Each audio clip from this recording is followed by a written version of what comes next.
Why did we choose steel to represent the theme of redemption in the Bible? In Exodus chapter 6, it says that God redeems people, Israel, with this powerful, strong arm, and God rescues his people from the iron furnace of Egypt. And so Egypt is viewed as a kind of strong prison where Israel were held as slaves. And it had strong gates and bars that God had to conquer to rescue Israel, right? This impenetrable prison is what Israel was broken out of by God.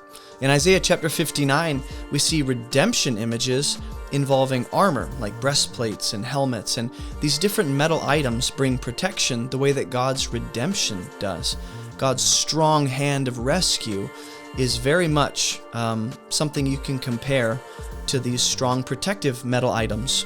In Malachi chapter 3, we see that when God redeems, he refines and he purifies like a metal worker does. And this all comes through fire. And so being rescued by God often involves going through the fire with him leading us. And redemption comes at a price. Being restored to God's ownership and possession comes at a price in the Bible.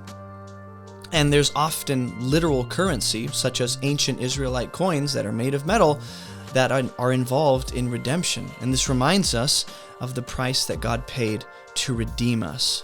So yes, metal and steel and iron are technically different, but it gets the same essential point across for kids. And so we'll see that redemption often includes payment, which coin currency can represent. And it involves God bringing people out of this impenetrable iron prison to set them free so they can belong to him.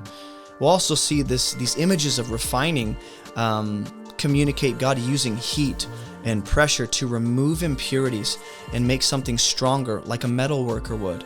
These images of metal, refining, and armor and buildings capture the Bible's idea of God forging a people through trial and restoring them as his own.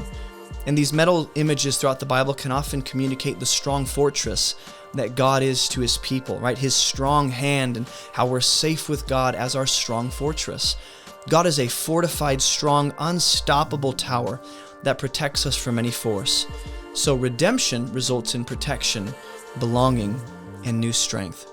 And so metal speaks to the prison that God rescues us from, the strength of his hand, and his unstoppable protection, and his process of refining and strengthening us.